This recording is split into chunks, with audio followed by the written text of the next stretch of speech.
guys, welcome back to another episode of the ABNF podcast. Nick, we don't have just one, not two, not three, not four. I'm just kidding. We got two guests today on our podcast to talk about obviously the Celtics championship and free agency. So, Nick, it's been a while. How you feeling? Feeling good, man. It definitely has been a while, but now we have a champion, which are the Boston Celtics beat the Mavs in 5, and free agency has been very, very interesting so far as well. So we're gonna not only dive into the NBA Finals in Boston destroying Dallas, but we're gonna dive deep into how free agency has played out so far. Maybe what's been our biggest takeaways, biggest surprises, and talk about what's been expected. So now I'm definitely looking forward to get into it. No, definitely. And our two guests today is Ryan Urbanik and Tsanko Rusev. I'm saying that right? That is correct. Okay. That is correct. Okay, Yeah. but both are avid NBA fans, both are Celtics fans, so I thought that it would be great to have both of them on the podcast today, talk some hoops. So Ryan, Tsanko, whoever wants to go first, why don't you introduce yourself to the community, tell a little bit about yourself and anything else you'd like to share. I'll Sanko, put you the want to floor go to you, first? Ryan. Nope. All right. No. Yeah. I got it. I'll take it. I'll take it. Yeah, like you said, my name is Sanko. I've been a Celtics fan since '08 when I moved here from Europe. They just happened to win the championship that year. I never watched a game of basketball in my life. So I began as a bandwagon. I did begin as a bandwagon, but I've been through the tough times. I've been through the Jeff Green times. So No. now finally getting one feels good, man. But yeah, I've liked hoops ever since I've come here. Love the NBA. Probably my favorite sport to watch and play basketball.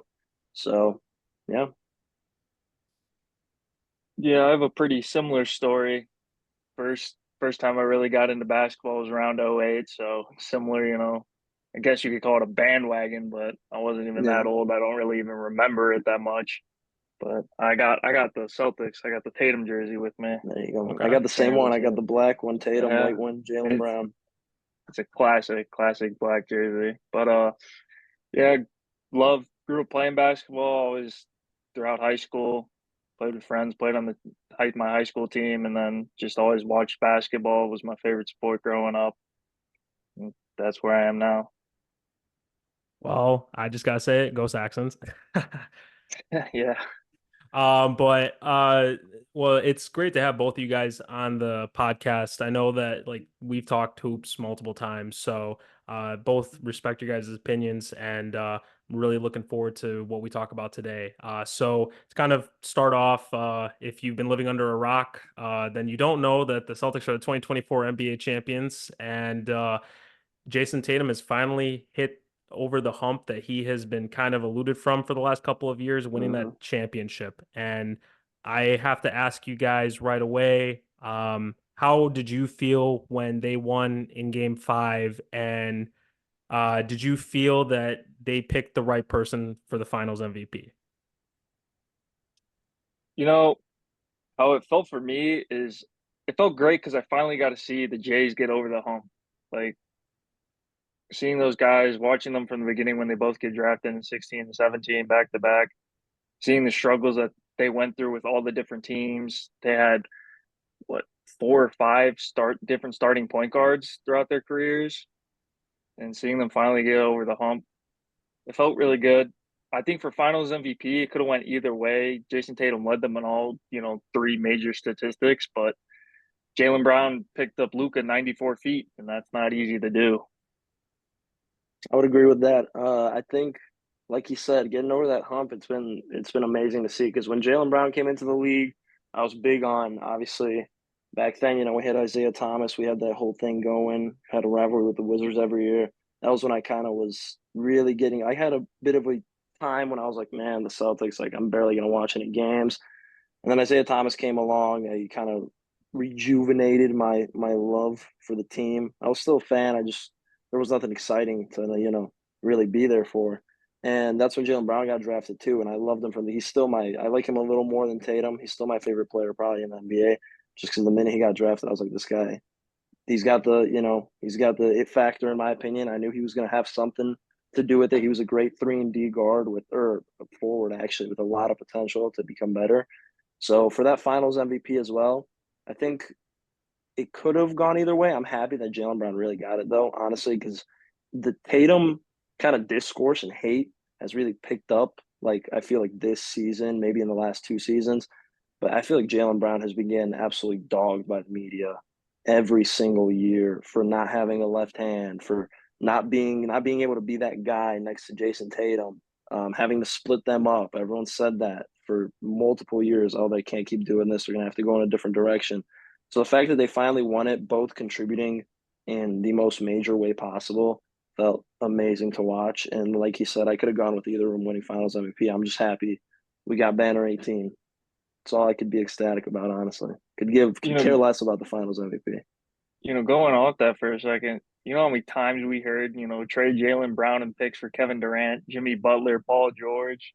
So Yep, to Paul see, George, Anthony Davis was in those talks as yeah, well. it Blake was like Griffin in like it was when I was in high school, Blake Griffin was in those talks, bro. It's been every crazy. single player, Jaylen Brown has been in trade rumors and Yeah. theoretical trades for.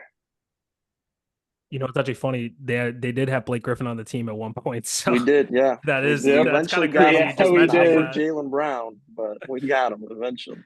Yeah, eventually when he was basically in a rocker at that point. So Yeah, yeah, he threw down. He had some highlight plays for us. I remember the Blake days.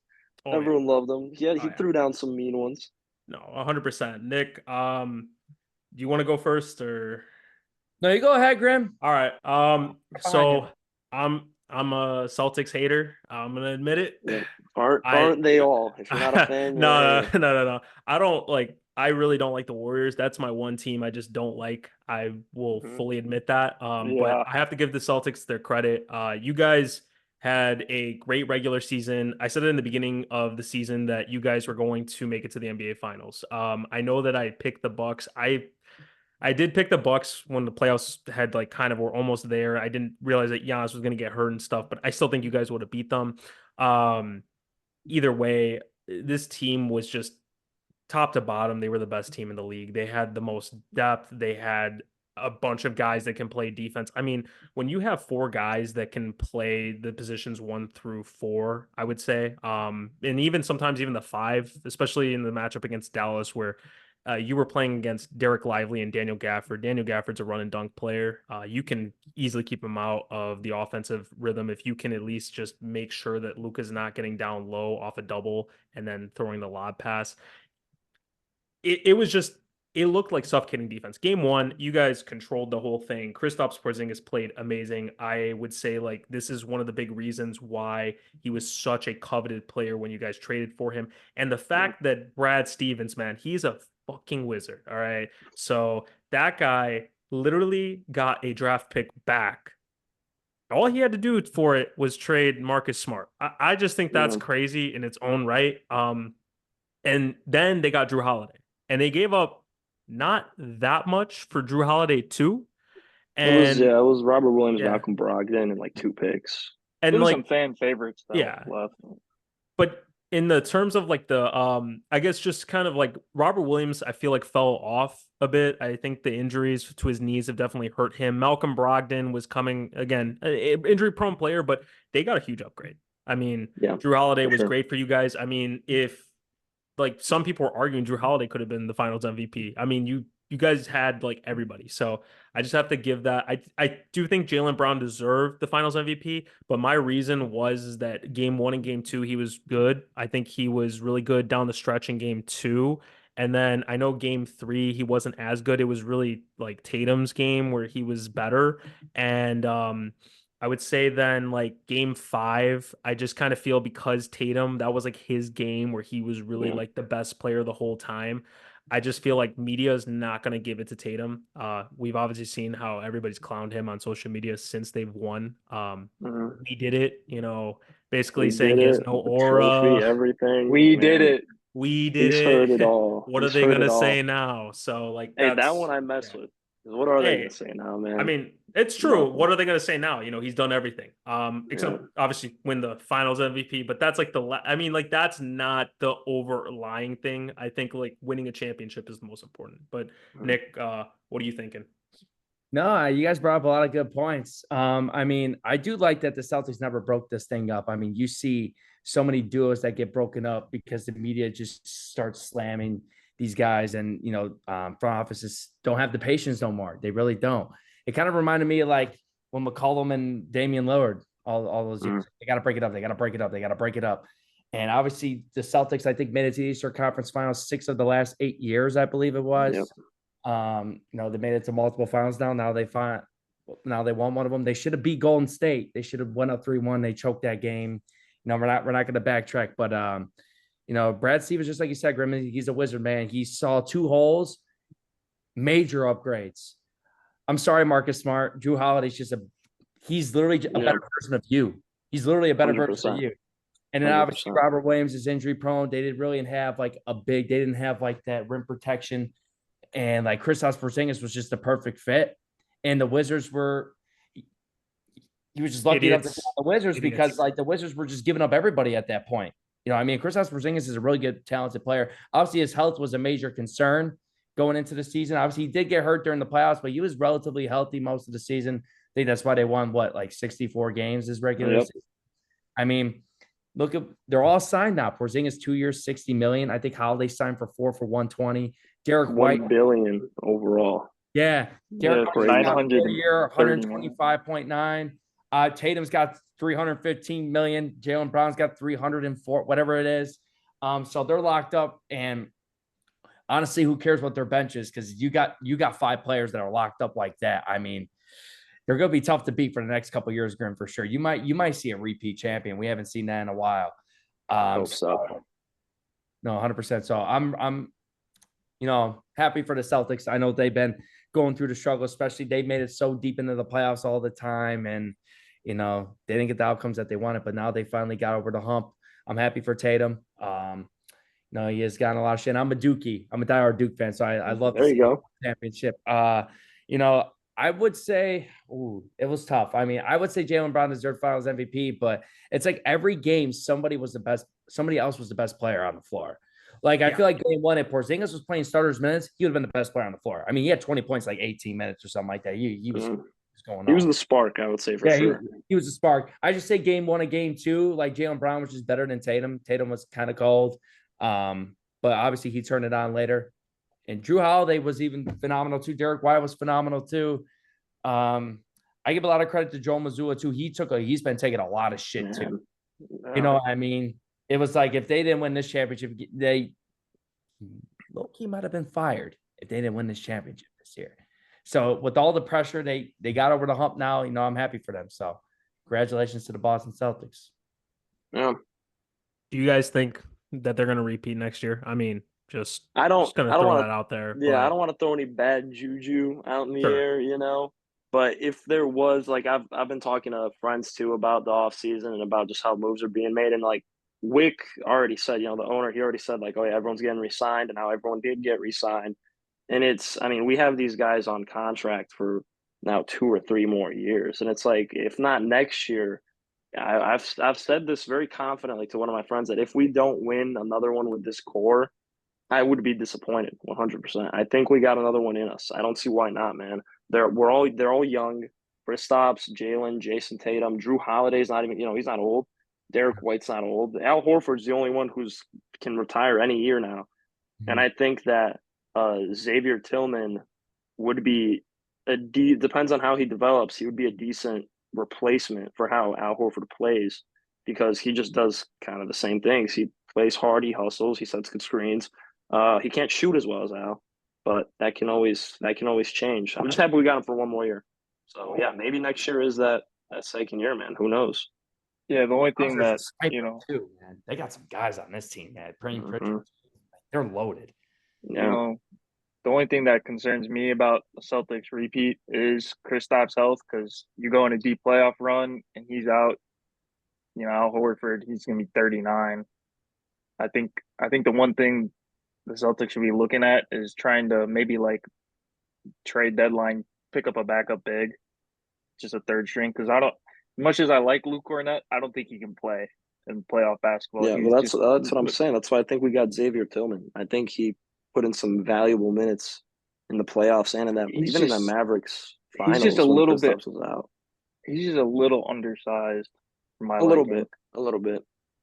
Like Derek Lively's 7 foot, super athletic. Same with Daniel Gafford. When we play guys like that, or if you play Jokic, there's no way Xavier Tillman's doing anything against a guy like that. You're not wrong. Even going up against like in a Buck series in the East, how is he going to guard Giannis? Yep. Yeah. So that's something I think they need to look at. It's a good point too, and especially like because we can move in also to like some like the free agency stuff, but you know the Sixers are going to be a team they're going to probably have to play in the playoffs with the Paul George signing, and I think if you didn't have Kristaps in that series against Joel Embiid, that's going to be a whole problem. They won't even have Joel Embiid though. That's also true. That's also too. true. He might be hurt already because he somehow gets injuries to everything. But I do agree with you though, Ryan. I just can't see them. I just can't see them winning in a series where they don't have Kristaps and they're playing a team that's really big. I think that Dallas just He's the did. X factor. Yeah, I just think that Dallas just didn't well, they didn't have enough, obviously. And then I think also as well as like when you're playing a really talented big like Jokic, he's gonna like punish you for like not having somebody to actually go up against him. Xavier Tillman's not bad. I just want to make that clear, but like let's remember like just a year ago he was having to guard LeBron in like a series. Like not he wasn't guarding AD, but he was guarding LeBron because like you just can't he's just a little bit undersized. So Yeah, I would agree with that. And there's some size that needs to be looked at for sure. I like the guy we just drafted too.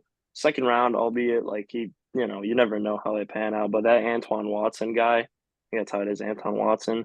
He's like 6'8", 6'9" from college. I've seen some of this tape and he looks like he sets good up top screens. He has good rolls. He does kind of the work that like he plays like an Al Horford prototype.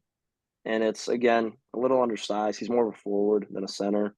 But I like that we got that. And whatever Brad does, man, I'm not gonna lie to you, I trust it. Like if that guy drafts a dude as the last pick of the draft, if he sees something in him and he talks well about him, I'm willing to see how it plays out because that guy has the mind and the eye for basketball, and we've clearly seen that. So that's true. That's true. How do you guys feel about since you're talking about the draft? I know this has been basically something that everybody's talked about, but the nepotism pick of the 55th overall. Do you guys feel like Bronny actually has a chance to be something in the NBA, or do we just feel like this is just another feel-good story? You know, LeBron's going to get to play with his son for 1 or 2 seasons, and then when he retires, like Bronny's going to become irrelevant in the NBA. I'll be honest. I wanted the Celtics to take Bronny. You wanted to have them hold him hostage? No, not even just hold him hostage. I think Bronny, you can't teach the athleticism in the LeBron James genes. And it was at the draft combine. He shot like top 3 from corner threes, which is the biggest shot in basketball now due to analytics. So I think someone like that could develop. I don't think he's obviously ever going to be an all-star in his career. I mean, we'll have to see, but he could be a solid role player for sure. He could be a 3-and-D role player kind of guy. I mean, I think that if he had just a couple more inches, he would be golden. I think him being 6'3" with shoes is the only thing that's like hurting his like a little problematic. Yeah, like that's like my only issue with him because I do agree with you. I think 3-and-D definitely he can be, but I just wonder like if the Lakers can develop him into that because I know that he struggled in college, of course, but you know, it's one season and we don't Well, he had know a heart issue also. Yeah, like that's the other factor too, is like he's coming back after that whole situation. So we have to see what he looks like. Obviously, now he's gonna be training with his dad all the time. So we'll see. I mean, he definitely is already talking like his dad in the press conferences. So I think he's already got that down. But I don't know. With him, it's I think he's gonna have to end up like kind of morphing into a smaller 3-and-D shooting guard. I don't know if his handles are quite there or his facilitating is quite there to be a point guard. Again, he could just progress and become better at that. Like we just don't know how he's gonna pan out really. But I think he definitely, deserves it. Like the guy still working. This isn't like I've always told this as well because I've also had this debate with a couple other people. Where he's not the type of guy where he's nepotism where it's like, oh, his dad owns a company and he put him and his dad just automatically hired him as the CEO of the company. Like, no, the guy still wakes up early. He works hard. He's been training his ass off to be here. You know what I mean? I think he deserves it. I think he deserves to show what he can do. And I think he can with the right, like progression behind him, with the right people pushing him. He definitely can become, I think, a semi-valuable role player, maybe even more if depending on how good he actually gets. Because his defense is there, his intangibles are there. Again, like you said, the height could be taller, but I think he's got the work to put in order to get better. Nick, I know you want to say something. No, I like it. I actually like. I mean, he has potential. Do I think he actually deserved to get drafted? I personally don't believe so, but I think he was still going to go to the Lakers regardless. I think he absolutely deserves to at least, have a shot. Go show it in the summer league. Go, maybe not a G, but maybe a two-way contract kind of thing. But I actually think it would be better if he wasn't on the Lakers, if he wasn't with LeBron. The Lakers is toxic, man. And that Lakers media is nasty, man. If he's getting minutes off the bench this year and he's playing like crap, you're gonna get all over it. If the Lakers are bad, it's just gonna be a lot of drama, man. I just feel like I think LeBron is trying to pick his path when Bronny should have maybe talked to him about that. And he should want to be his own player. I feel like LeBron is starting to really already take over his career when his career hasn't even started yet. I wish he was drafted on a different team if he was going to get picked. Obviously, Rich Paul was calling teams as rumored. The Lakers are going to get in deep shit now because Rich Paul. That's crazy. Do not draft him, or he's going to Australia. Yeah, that's insane. Dude, like that shit is wild. And you can even tell in the video when they announced his name on TV, Bronny didn't even look happy. Because he knows like he was going to get picked there regardless. Like he already knew what the outcome was going to be. Like it wasn't like a surprising like thing for it. I just feel like it'll be interesting to see like if Rich Paul was never doing that stuff, would he have gotten drafted before? Because of his potential. He does have potential. He really does. So I mean, I'm happy for him. And obviously he was dealing with the whole heart thing. Like that's a serious issue and stuff. I know. Obviously, Grim knows I brought up his stats a lot. USC, they were not good at all.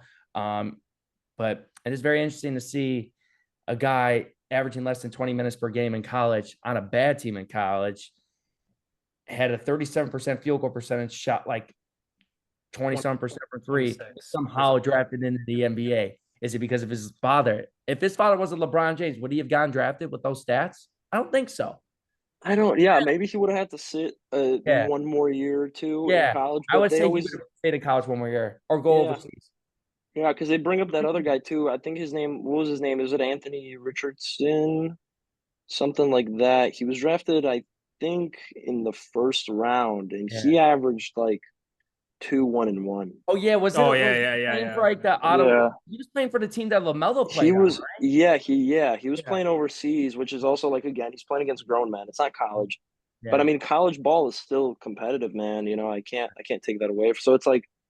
Would he have gotten drafted? Maybe, because I mean, there's still people out there like that guy getting drafted. Yeah. So it just depends on if a team saw something in him that they thought they could develop more into something greater. No, it's facts. I mean, the people now these days they draft literally based on potential now. Yeah, and he does have the potential. He really does. I just question, like, was he actually one of the top 60 players in the draft? I know the draft was, I mean, according to a lot of people, they're saying it was a hollow draft. Yeah, it was what I mean? So we got to see, because at the end of the day, we can make all these predictions, but we got to see how these players perform on the court now. So that's what it comes to. I can't just say the draft class is weak. I mean, some of these players do become Hall of Famers. Like I said, we have no idea what's going to happen. You don't know. Matter of fact, Bronny James might actually be the steal of the draft. Yeah, could be true. Based on potential, he might be the steal. I mean, the guy went 55th overall. So, I mean, the potential is definitely there. Yeah. I think the younger one's going to be better, though. Bryce. I think so, too. I think Bryce was I think Bryce is actually going to be a baller, man. I think Bryce is going to be a baller. I can't see it. I just he has the size like LeBron, so I think that definitely is going to help him, especially in college. I think Bryce got more of the genes. Yeah, Bryce got more for of the sure, genes. for sure. I don't know. I do agree with you, Nick. I mean, like, I don't think he should have been drafted. I do think he's talented, and he can maybe make an impact in the NBA. But it's kind of to be seen. I think JJ Redick, you know, for as much as we want to talk about how, you know, like he was LeBron's guy, the podcast and all that, I do think he's really smart. I mean, if you've ever listened to his podcast, he knows what he's talking about. And I mean, he said in his press conference, he's like, I don't give a fuck like what you guys think. He literally said that That because was cold. yeah, because he knows like people are gonna troll him, clown him, say like, "Oh man, what's LeBron gonna say to you in your next pod when you don't give him the ball at the end of the game?" Mm-hmm. Stuff like that. I think that that's something that I think is good as a coach because every coach that has been on the Lakers has legit always been like somebody who's going to be the scapegoat. And I think JJ already knows what's going to happen. So he's just preparing himself mentally to kind of just ignore all that and Yeah. try to just coach this team. So I don't think they're going to win a championship, but I do think like they're going to probably still be a like hovering playing team, maybe like borderline playoff team. Maybe if they get Yeah. DeMar, I mean, I don't That would know be that good. That would be. I don't know how he'd fit there, but I I don't know mean, either. getting a player like DeMar, you can't go wrong. At the end of the day, Mhm. he's kind of a fit and play kind of guy. Like you can put him.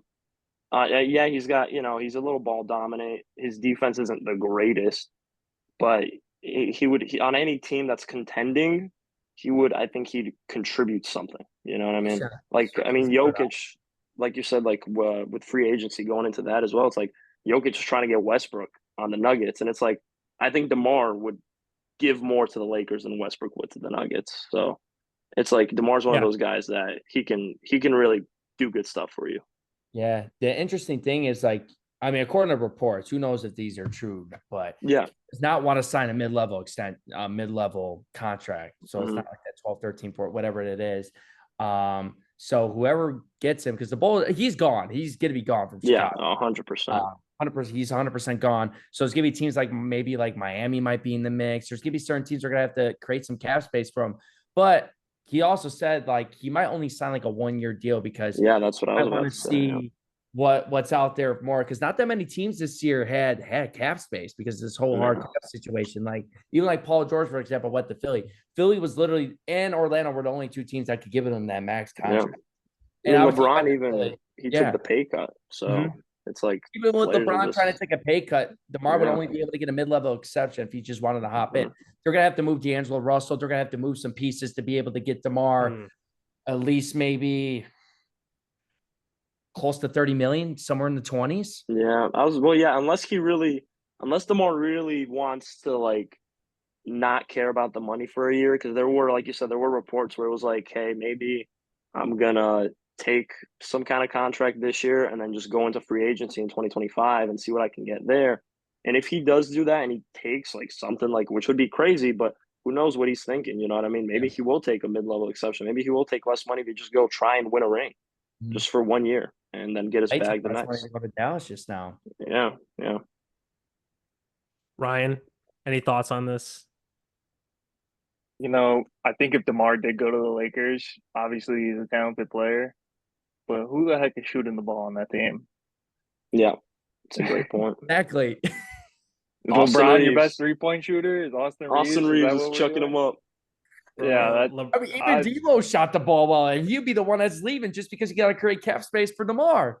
Yeah, that team is a mess. And like what Nick said earlier about like Bronny going into a toxic organization, that's why I wanted like a Celtics organization to draft them because Drew Holiday, Derek White would have helped him out so much, man. exactly. I that's think true. Derek White and Drew Holiday would have been perfect for a guy like that. Absolutely. So sadly, just he's going to go in a real toxic organization. Plus the jokes. I mean, if Bronny went to the Celtics and they went back to back, imagine just the That jokes would of have been hilarious. Man. Bronny just getting a ring before his dad, having a better finals record, and doing it with the Celtics. Oh, that would have been a dream. Yeah. Oh man, Nick would be loving that every day. Oh, that'd be Retweet each hilarious. one, each And meme. my question is, would LeBron even wear any Celtics gear going to those games? Did that ever Oh, happen? that'd be perfect. Dude, that'd He be would show hysterical. up. Would he be in gear? Maybe if he was wearing Bronny's shirt or jersey I'm and he had the sure. Celtics jersey on. Oh my LeBron wearing a God. Celtics jersey is cursed, but Yeah, it that would be would be cursed, amazing. man. Yeah, that would be an image you're not gonna ever want to look at again. No. No, Yeah. for I'd make it sure. my phone background. Oh, dude, no, that would be bad, but that is true. Yeah. I don't know. LeBron would be doing his goofy like little fake out three every time, especially like with DeMar on that team. But that was the same problem they had with Westbrook. They had no Mm-hmm. shooting at all, so it'd be the same issue there. Yep. Exactly. Yeah. So we're gonna take a real quick break. We're gonna come back. The first question I want to ask you guys when we come back is about the Mikal Bridges trade because I just am very curious about how people felt about that, but we'll talk about that in a little bit. So Sounds we'll good. be right All back. right. Welcome back, guys, to the second half of the episode. So before we left, there was a question that I asked, and I'll ask both you, Ryan and Sanko, first. How did you feel about? Because I feel like this is the beginning of the free agency was when Mikal Bridges went for 5 first-round picks, and then really that whole trade just it is insane how much they gave up for Mikal Bridges. But what did you guys think about it? Do you feel like it was a huge overpay? Do you feel like this helps the Knicks get into a better position? I don't think they can beat the Celtics still, but do you think that helped them? You get the Villanova Knicks out there. I Hmm. always see those kind of trades where you get like you trade away like 5, 6 round draft picks, and I feel like it's always cursed. You see like the Paul George Clippers trade, and then you see, obviously now the historic Celtics trade with the Nets. And you just see, and the Suns have done, they trade away a ton of picks, and you just see it just always goes wrong for the team that gets the player. So hopefully the Knicks, don't have that kind of situation happen to them, but I just think it's a huge overpay for a guy that's not superstar talent. Like, yeah, the chemistry is going to be amazing, and he's a great wing defender. But like you said, it doesn't put him over the Celtics. I don't even know if they'd beat like a Nuggets team if they did somehow beat the Celtics. Yeah, I would have to agree with Ryan. I think it was a gross overpay. I'm not gonna lie to you. I'm not a fan of the Knicks or the Nets, but I hated that trade for the Knicks. I think they're trying too much to do the, like you said, the whole Villanova thing, like the chemistry, all that. The roster just isn't good enough, in my opinion, and the Knicks fans might tell you otherwise. But Julius Randle as well. I think as long as Julius Randle's on that team, they're not winning jack. It's just I think he's a great player, but I just don't think they're good enough where they are to compete against a healthy Bucks, a healthy Celtics, Sixers. Even I think would give them problems.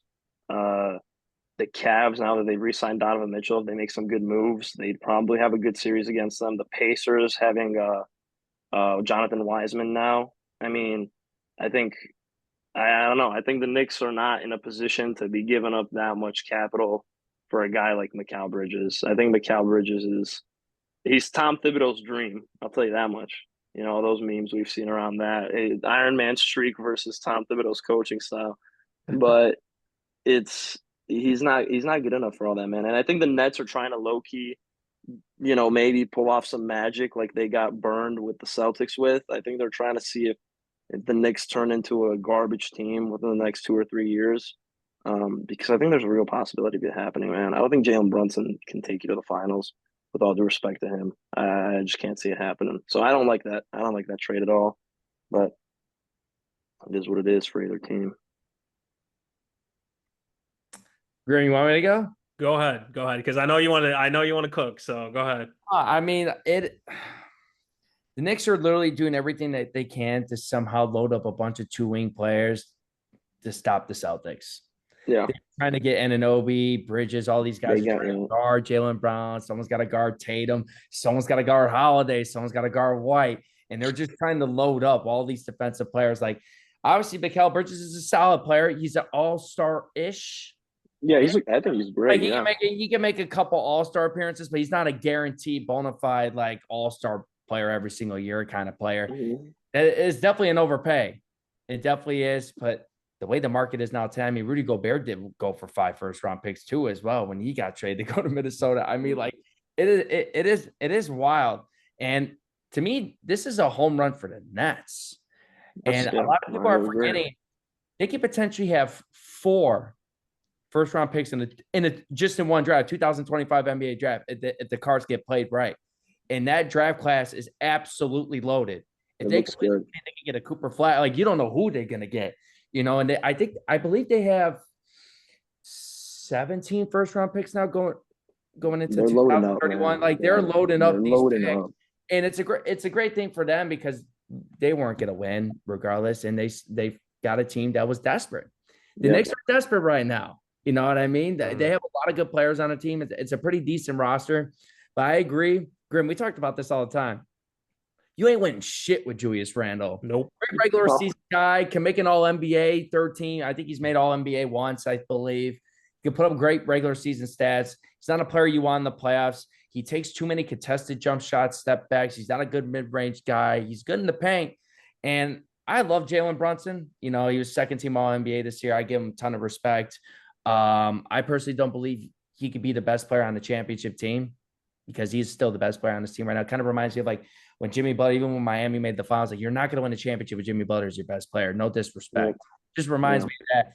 And like, you paid Anunoby all this money. He's injury prone, man. I didn't like that contract either for the Knicks. I think they're trying way too hard. They're playing their cards too hard, man. And I have a weird feeling they're going to get exposed. They're going to get They're exposed. laying it all out on the 2 table. years or two. A lot of these guys are going to end up not really being there. And Thibodeau's going to get fired, I think, within 2 years because I don't even see them making an Easter. I don't even think they're going to make the Eastern Conference Finals. I can't see that either. I can't see that happening with this core not once. They need to have an absolute miracle run, or they need a lot of injuries to be able to get to the Eastern Conference Finals. And you don't have any draft capital either because you just gave. Yeah. I mean, they still got it. I think they still have about like maybe 3 first-round picks they could still give up, if anything. Hikes or whatever you just signed with Oklahoma. They lost him. Mitchell Robinson's very injury prone too. That's what I was just going to bring up. Guys on this losing team. Hartenstein sucks. Yeah, I mean, like, losing him was tough. Oklahoma overpaid for him, but 87 million, man. For I didn't like that one either. Real quick, he's getting paid more this year, upcoming year, than Jalen Brunson is. That's insane. Yeah, that's crazy. That's crazy. I think that too. That's it just shows the value of Jalen Brunson's contract. Because when he signed back, that was 21.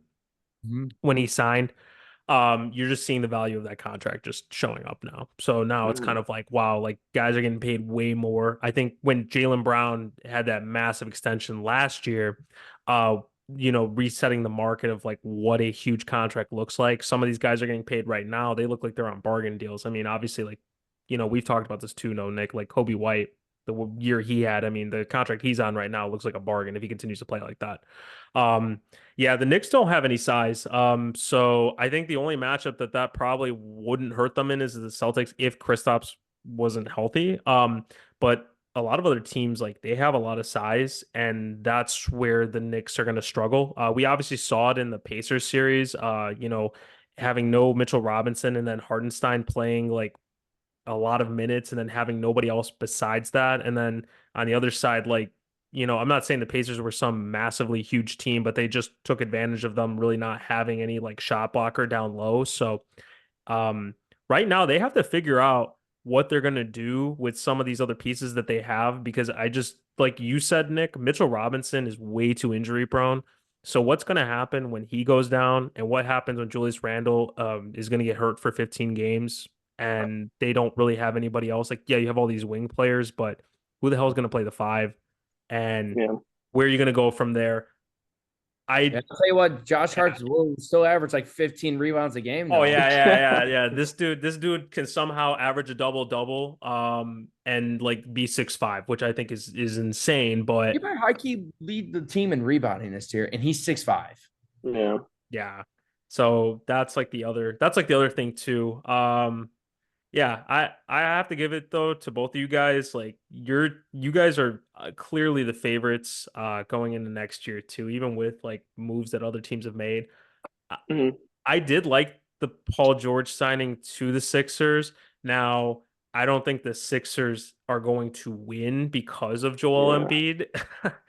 But I do think it was good. And kind of like you said, Ryan, earlier, every time that you see one of these trades go down where you're giving up so many draft picks and you're getting a player back from it, it always backfires on you. I mean, the Clippers have a 3-1 blown series and one Western Conference Finals appearance to make up for the last 5 years of Paul George's career. So, and look at the Thunder right now.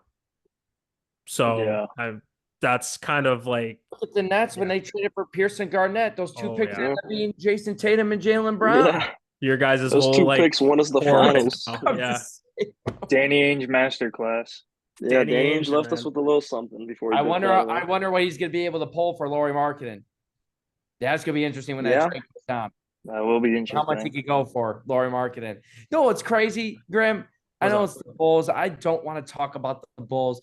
We traded Lauri Markkanen for Derrick Jones Jr. and a 2nd-round pick. Yeah. Now he's about to go for something crazy. Now he's about to go for like probably 4 firsts. What do you guys feel about the Alex Caruso trade? Two really good young players. Maybe one might be all-stars. Thank you for bringing that up. Oh, you want me I don't to even tell think you? they want to talk about I want to Alex hear Caruso about that. You want to hear about the Caruso trade? I want to hear about the Bulls front office is a bunch of dumbasses. That's what I think. Personally, respectfully, I think that Josh Giddey, yes, he's a talented young player. No, and like let's take a guess besides the P Giddey and like all the jokes about him, like in like kids, Nick, the 18 under, like 20,000 fans gonna get. Oh, Josh dude, you should tell that when I texted you right away when that trade went down. So when the trade went down, Nick texted me. He's like, "Hey man, like the Bulls are about to have like a big giveaway night. The first 20,000 that are 18 and under are gonna get a Josh Giddey bobblehead." So I was Josh Giddey bobblehead. Sign Josh Giddey jersey. We can put his number on it. Oh hell no. I don't like the trade just because I don't think Josh Giddey he's going to a situation where we have no shooting. Let's see, he can't shoot either. Yeah, and he can't shoot. I get he's a great passer, but it's like, who the hell are you gonna pass to besides Kobe White? I mean, I love Io too. I just feel like this team, I don't know what direction we're going in because the front office is looking to try to rebuild, build this young core. I know they signed Jalen Smith to that 3-year contract. I think that was a good signing. I don't know if that's going to amount to anything, but I don't think Giddey. Here's my thing too. Caruso is so valuable. How the hell did we not get at least 1 or 2 draft picks out of that too? You're getting the more valuable player. Sure, he's 30 years old, but please tell me what Josh Giddey is going to be providing us in terms of the defensive end, because I have never seen that man play defense, and he got played off the floor in the playoffs against the Mavs. So yeah, that's how I feel about it. Nick, I'm sure that you have your feelings. So I mean, it's hard losing Caruso. It sucks. I mean, he's one of the best defenders in the game. He was 2nd team all defense this year. Congrats to him. But unfortunately, the Bulls do have to start dumping guys. Even if you keep running this team back, you're going to be 500-ish. You're going to be at 8, 9, 10 seed, barely making the play in this and that. So I think Josh Giddey does have potential. I know he's got a lot of shit going on with him. But he is only, I think, 21 years old. You know what I mean? He's very young. He could progress. He's very young. And I think what really helps is he's going to have the ball in his hands a lot in Chicago. You're not going to have the ball in your hands when SGA's there. You know what I mean? No. So, Giddey, I mean, he has problems. Obviously, he can't shoot, but he can run an offense. He kind of reminds me of how Lonzo Ball kind of was at the beginning of his career. Really, not really a shooter, but depends. I'm just wondering how this roster is going to look for the Bulls. Is LaVine still going to be there? They're trying to trade. LaVine's gone too. No one's really biting. And if DeMar's gone, there's reports now saying that the Bulls are going to try to shop Vooch. Vooch is going to be gone. You know what I mean? So it's going to be very interesting because you're going to be potentially looking at a lineup like Giddey, Kobe. Obviously, Patrick Williams is signed now. You're going to have Smith is going to be out there. Jalen Smith's going to be the 5. Yeah, it's going to be a very, very young team. Dude, the first round pick might be starting this year. Oh, Matos? Yeah. He might be starting this year. But he has some potential, I think. I mean, I wasn't a fan of the pick at first, but then I actually went to go look at his highlights. He's actually really, really solid. Now, he can't shoot the 3 that much, or, I mean, you can't really defend on the perimeter. He only weighs 195 pounds when you're 6'9", so you definitely got to bulk up. Well, the Chet Holmgren situation, for sure. The Chet Holmgren situation, but, it sucks to see Caruso go. I see it from both sides. Oklahoma needed somebody like that. Yeah, no, I think it was a great pickup for Oklahoma. Mhm. I just think that, yeah, like again with the Bulls, you're not. I think they should have. If I was the Bulls, I think I would have tried to do something. I don't mind them getting giddy, but the fact Mhm. that they got nothing, no picks, no like nothing Exactly. for the future. Like they're just betting on Giddy maybe being good enough in 4 or 5 years when they maybe can put together a better roster. And by then he might even be gone. You know what I mean? So it's like I don't know what the Bulls really got out of that, other than letting go Caruso for Josh Giddey straight up. Like it was just it was a little confusing to me because now yeah the Thunder did get better, man. Caruso provides a lot more to them than Giddey did for sure. He can play off ball. He can shoot the three. He's a way better defender. Uh, they're going to be competing a little bit more next year, I think for sure. That defense is going to be really good next year. Yeah, Caruso, SGA, Jalen Williams, Lou yeah. Dort. Even I mean Chet's size too. You know he can block some shots, man. Without a doubt, he might be lanky, skinny guy, but if he puts his hand up, it's gonna Yeah. be tough to put that ball in the basket when you're down low. Still Yeah, they're think the team's too young. too. Yeah, Yeah. Yeah, I think OKC definitely is going to have an argument this year for sure. The West.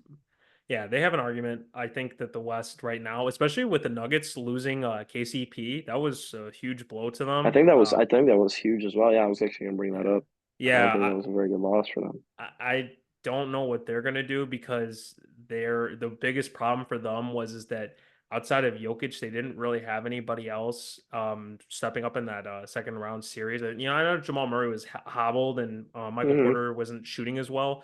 Um, but you know, KCP is like kind of like that guy that has been going around the league, and I would really say the second half of his career was mostly the Lakers and then the Nuggets. So, but he was always a like good like third, fourth option in scoring. So when Yeah, the Nuggets need a guy to hit a three, like that's the guy that you want. And now that he's not there, he's in Orlando. Also, can I just point this out real quick? Why is it that every Denver shooting guard goes to Orlando right after? I swear it's like happened like the last or eight, the nine feeder years. team, the feeder Yeah. Yeah. team for the Magic. Yeah, like to me, it's kind of crazy. So yeah, I don't know, man. I Gary feel like the Harris. Nuggets, I get what you yeah, mean. yeah, Yeah. yeah, it's kind of crazy. Because Gary Harris was like the one before, and like he went Yeah, to the Magic like and I right thought Gary after. Harris was pretty decent too. He was solid. Also was a Bull, but we decided to trade him for Yeah, Doug McDermott. So you know, Bulls, yeah, let's go. We gotta stop talking about these Bulls trades, No, man. I Oh my agree. I goodness. agree. I It's gonna agree. be bad. I gotta ask each of you guys, what do you think was like the best signing you've seen so far, and which team would you say is like the biggest loser in free agency? Does that include trades? It could be trades, signings, whatever you feel like is like in terms of like moves that they've made since the championship. I'll be honest. I think the Sixers did have the best free agency just because they got the only guy who is at that caliber of being an all-star, being borderline top 15, 20 guy. He was really the only guy on the market. So to get him, I think that was a huge win for them. Biggest loser, I'm sorry, I think it's your Bulls. Oh, I I'm don't know not what you offended at guys all. are doing. I don't know what you You guys don't are have a doing. I think direction. They don't know what they're doing. You're absolutely right. It's you pathetic. guys are about to lose DeMar for nothing. You guys need to put a pick on top of Zach LaVine to get rid of that contract. Lonzo Ball hasn't played basketball in 3 years, 2 years. It's it's the worst ran organization I've ever seen, and I like the Bulls. Like that is still like I will always root for Chicago as long as they're not playing the Celtics. Mhm. That's Jerry So I see Rice. that it does annoy me. yeah. Did you hate the sorry, real quick, because I didn't No, ask no. you, but did you hate the Giddy trade or Yes, absolutely. okay. I think you could have sent Caruso to like I'm trying to think just any other team and gotten 3 picks, 2 picks at least for him. Instead, you get Josh Giddey, who's yeah he's younger, but he is a ball dominant guy, and you have Kobe White already, and you had DeMar DeRozan, or you still technically do, and Zach LaVine. They're all ball dominant, so it's like why get Josh Giddey? He's horrible. No, I I, agree I with that. agree. I agree there. Yeah. Sorry, Um, go uh, ahead. no, you're good. I was about to say actually, it's funny with the Sixers because I'm on the complete opposite train of thought, honestly. I don't know. I'm not going to call them obviously the losers of the free agency. That would be asinine. That'd be crazy. But I mean, 212 million for someone who's 34, about to be 35, uh, and he has I think it's a player option too in the final year. Mhm. Uh, like I think Paul George has absolutely finessed the Sixers into giving him the bag for a second round exit because I just can't. I can't like they're trying to maximize it. Obviously, prime Embiid, rising all star in Tyrese Maxey. Like they're trying to maximize what this team can do right now. But the way Paul George has been these past few years on the Clippers, man, I don't see much out of him. He's gonna get his 20, 25 every game. Maybe, the nights he can go out for 30 some, a little more. Is he gonna get you to an Eastern Conference Finals with the Sixers? I don't think so. I don't think that team would. It's kind of like the Jimmy Butler thing all over again. It's like Embiid and a wing who kind of needs to have the ball in his hands to get his. I don't know how that's going to go. I don't know how it's going to play out. I don't see it playing out very well, though. They're probably going to be, anywhere from a 3 to 5 seed, maybe, maybe a little higher if they play better together. But Paul George seems like he's on the way within his mind at least. He seems like he's on his way out. Not retirement, but like, Mhm. he's kind of Not packing it bad. up to a Yeah. yeah, where he said it himself when he's like, I'm just trying to play good basketball. I don't need a ring. Like, well, Yeah. you're on the Sixers, so what is good basketball to you, really? Again, with all due respect, like I just, I don't see it. I don't see it happening. I don't think they were the losers, but I don't see them as the winners either. I see where you're For the coming from. But Yeah, the only thing is like Embiid's also like 30, so they're just in win now. It's like they are. Yeah, this is their that's what I'm shot. saying. They kind of So Or have to do it. Morey's They always kind of in have they win to. have to now. do it. So Yeah, when you're they got doing to go that all in. and you get the best player in the free agency, I'd have to put you at least towards the top of that. Yeah, Yeah. I liked the they lost Jalen Smith, but I like the Pacers. I really actually like the Pacers picking up James Wiseman, man. I'm not gonna lie to you. I brought it up earlier. That guy is a mystery still, kind of. And I think on the Pacers with Halliburton and having a little more of a role than what he's ever had on the Warriors, injuries and all, obviously. Hopefully he stays healthy. I actually want him to do good. I like James Wiseman. I really like that pickup for them. If he can stay healthy, I think he can contribute a lot more to the Pacers as a center next to Miles Turner. That he can kind of mold them, help them out. Yeah, I really like that Pacers pickup. I think the losers would be the the Knicks. Again, I'm going back to that. I hate that trade, man. I hate that trade for the Knicks. I don't think he gives them anything. I think Mikal Bridges is a great player. I think they would perform the same way that they did this year and next year with this new team.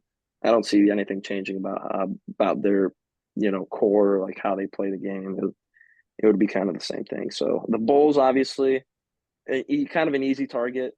It's Easy okay. target. That's why I don't want I it. Yeah, respect it. it's an easy We target, man. accept It's it. We just accept this We one. We yeah, accept it. It's okay. We take our L. Yeah, it's yeah. okay. Like you said, they just don't know what they're doing, which is why I don't want to put them down there because they're kind of in a purgatory. state where it's purgatory. It literally is. It's like they can't do something to win now, but then they also aren't doing the best things to build for the future. So I'm just gonna leave them out of it, see what happens. So yeah, the Knicks for me would be the biggest losers, and I don't know who the winners would be. I don't want to give it to the Sixers because again, I just don't like that move as much as some other people or some Sixers fans. But I think I'd have to let it play out a little more to see. All right. Okay, Nick, go ahead. My winner is I love what the Dallas Mavericks did, man. I got to give it to them. Play, yeah. Yeah, Forgot about I that. think it's a huge upgrade to get that third option because besides Luca and Kyrie, you saw it in that Boston series, even in the Western Conference Finals. Really, they really didn't have like a third option. Like there's spurts that PJ Washington was playing well. There's spurts that Derrick Jones is actually knocking down threes. There's spurts that Derek Lively's getting alley-oop dunks. There's spurts that Daniel Gafford's getting alley-oop dunks as Yeah. well. There's spurts that maybe Hardy off the bench is getting you 8 to 10 points in like a 6-minute span. But here's the thing: in the finals, the Mavericks got killed because they can't hit a three to save their life, and they shot 32% from 3-point range in the finals. And Luka he's never had one teammate yet in his career from a guy that shot 40% or better from three yet. That's what Klay Thompson brings to the table. You know what I'm saying? Especially the second half of the season, he averaged over 18 a game, shot 45% from the field, 41% from three. Like Clay still got it. Now, he's not the prime Clay. He's not the guy that could be able to defend these guys and stuff like that. But I think it's a huge upgrade from Derrick Jones Jr. You know what I mean? And that starting five on paper is nasty, man. Luka, Kyrie, Clay, PJ Washington, Derek Lively, Daniel Gafford, whoever you want to start at the five. Because those two are going to be playing similar like roles and similar minutes as well. So yeah, I love that move by Dallas. And I love that they only had to give up 2 second-round picks to two go. second rounders. Yeah. Josh Green went to Charlotte. So like you bring a guy like Clay in, and he didn't have to overpay him. He declined $80 million from the Lakers to go play with Dallas for 3 years for $50 million. You didn't have to pay him much. He's like a mid-level-ish player. You only gave him 2 seconds and a Josh Green. He brings that veteran experience to this team, a knockdown shooter for Luka and Kyrie to be able to isolate a lot more. I thought it was a home run for Dallas. Now, the real question with them is who's going to guard these guards out in the West? Who's going to guard Anthony Edwards when they play him? Who's going to guard SGA? Because Kyrie, Luka, they don't really defend. Luka doesn't really try. Klay Thompson's getting up there in age. He's had ACL injuries. He can't guard like he used to. He can't guard like he used to either. So that's my only question with Dallas is from the perimeter wise. How are they going to be able to defend? But overall, I thought they hit the home run with getting Klay Thompson. Didn't give up much, didn't pay him much. That's my winners in free agency right now is the Dallas Mavericks. Losers, I mean, the Bulls are such an easy target. I'm not gonna go there with them. Sure. Okay. Also, I do like Oklahoma's pickup with Heikenstein. I think that's his name. But I thought they overpaid the shit out of him. I mean, if you really think about it, the guy's about to get 30 million hours a year to come off the bench. Yeah. Yeah, I would agree. That's a steep price. But at the same time, Sam Presti, he realizes they needed to fill a guy like Caruso. They needed to fill that center role. So like Oklahoma's really done phenomenal too in this offseason. I just thought that might have been an overpay when it comes to that. But the Knicks gave up too much for Bridges. The Paul George is going to be interesting. Joel Embiid's never healthy come playoff time. But why would Detroit get Tobias Harris $52 million for 2 seasons? Can someone explain this to me? I mean, I would say they're the losers. They have no idea what the hell they're doing either. Tobias Harris is getting a 30 for 30 on how he finessed the NBA. He is a multi-millionaire off. He's literally the Kirk Cousins of the NBA. He finesses these freaking teams somehow, dude. Hey, Jimmy Butler said it best, bro. You chose Tobias over me. I mean, it's crazy how he literally robbed Philadelphia for a long time. I hear you. Real quick, I also like the Pelicans getting DeJounte Murray. Yeah. I think he could work out there. It's gonna be interesting to see if Brandon Ingram's gonna stay on the Pelicans or McCollum. I feel like somebody's gonna have to move. I feel like. You just wonder who that's gonna be. But I think that's the type of player that Zion would want to play with because DeJounte Murray does play both sides. He can score the ball. You know, he's not really too much of a ball hog, this and that. So I also like that move for the Pelicans, though.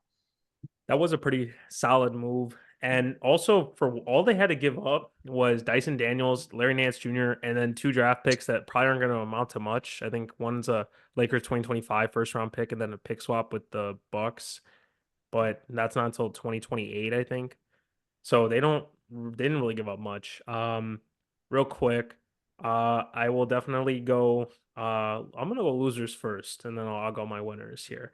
Losers, obviously the Bulls. We already know that. That's been like the parade over here.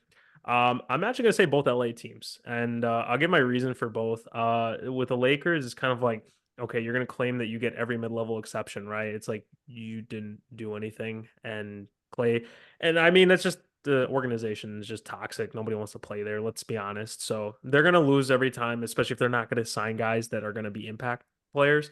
But I think the Clippers, letting Paul George go and the Warriors were about to give you a haul. I get that you don't want to trade him to the Warriors, but be honest, like for all the Warriors would have had to give up, how much better off would they have been with Paul George and Steph Curry and no depth at all?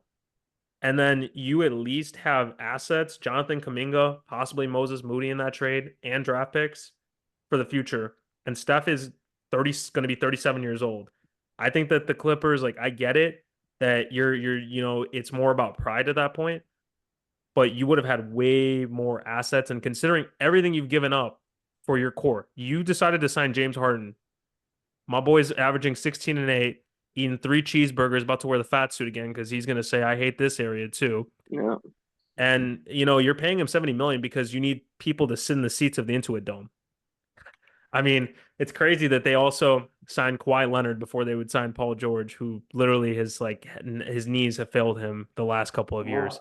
So that's those, yeah, like that's the only things for me. And then the Nuggets. I think the Nuggets actually losing KCP. I know that they can't really do much because like there was really nothing they could do, but I feel like, they're not actually helping themselves at all. My winners, definitely I would say, like you said, Ryan, I think the Sixers, getting Andre Drummond back as a backup center for Embiid, I think was actually really under the radar. 2 years, $10 million. I think that's actually pretty good. If Embiid can stay healthy, then you have Drummond coming off the bench, gives you like 10 rebounds even off the bench. Like we saw with the Bulls, he'd play 20 minutes and he'd still like get you a double-double. And then they also got Eric Gordon, so another scorer with shooting, and then obviously having the best player in this free agency with Paul George. And then I would say OKC definitely. They didn't have to give up anything. They got Hartenstein. I know like you said, it was an overpay for sure, Nick, but I do think he's going to probably start. I don't think he's going to come off the bench if you're paying him $87 million. And then getting Caruso for Josh Giddey. I mean, that's kind of like addition by subtraction there. So I definitely think that those were the winners. I think, and then the Celtics. I have to give the Celtics. You resigned your whole core, so you guys are definitely winners true. right there. That was none of us really brought that up. That's a great point. I feel like you guys definitely are the winners here. You resigned everybody. You were able to do it even with this crazy aprons and luxury tax. Everybody, so yeah. So they're not gonna have a pick for years. No, they're not gonna have a pick for years. But your core is so good right now that if you win 2 to 3 championships, you're not going to care about that in the long run. No. Yeah.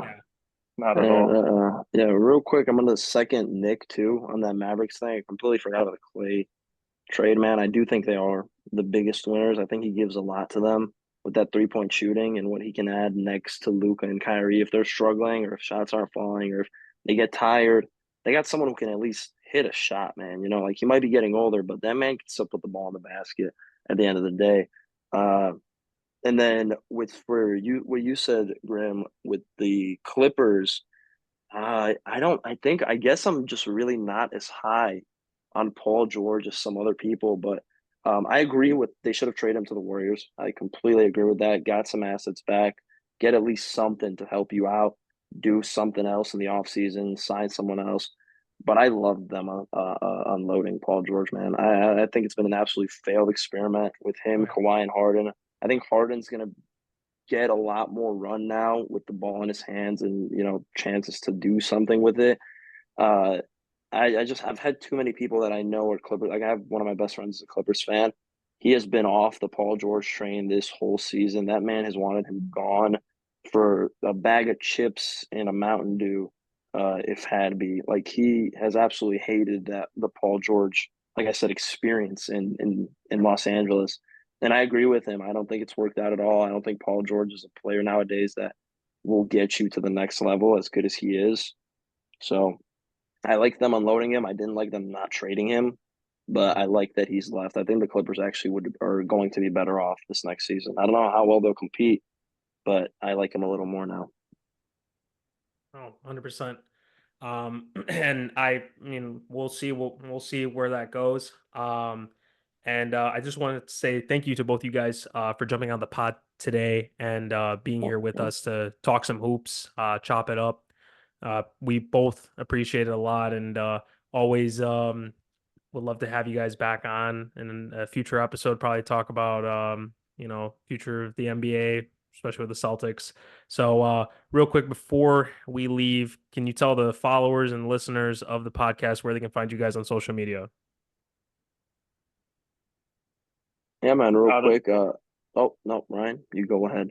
I was going to say, I don't really have any social media to go follow, but I did want to say, Grim, I see that you have a Nuggets poster in the background, a Bulls, and a Bucks poster. One's the Celtics poster going up. They just won.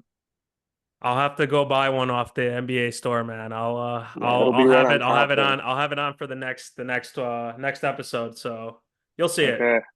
I got you. I'm waiting. I'm waiting. All right, bet. Yeah, and again, thanks for inviting us, man. It's been great. Like I always love just chopping it up about basketball with whoever it is. And you guys are obviously all like we all know a good bit about the NBA. We all follow it a lot. Love love basketball. So it's like when you talk with people that also are like in the same kind of wavelength as you, as they understand what's going on. You know, they pay attention to all the teams. They pay attention to everything that's happening. Definitely a treat. It's a joy to kind of sit here and talk about it. So appreciate you inviting me on, man. I'll be like you said, I'll be down to come back anytime. You can find me on Twitter with Rusev underscore Tsanko, RUSEV_TSANKO. That's where I'm at. I don't really tweet as much, but Twitter is where I go the hardest when it comes to the NBA as well, all the news, everything. But again, man, just thank you for inviting us on. It's been a pleasure. Yeah, no, of course. And guys, please follow the podcast, subscribe, keep listening for more episodes that will be coming out soon. And again, like I said before, we want to thank both you guys for coming out tonight. So for me, Nick, myself, and for all of you guys, thank you for watching and have a good night.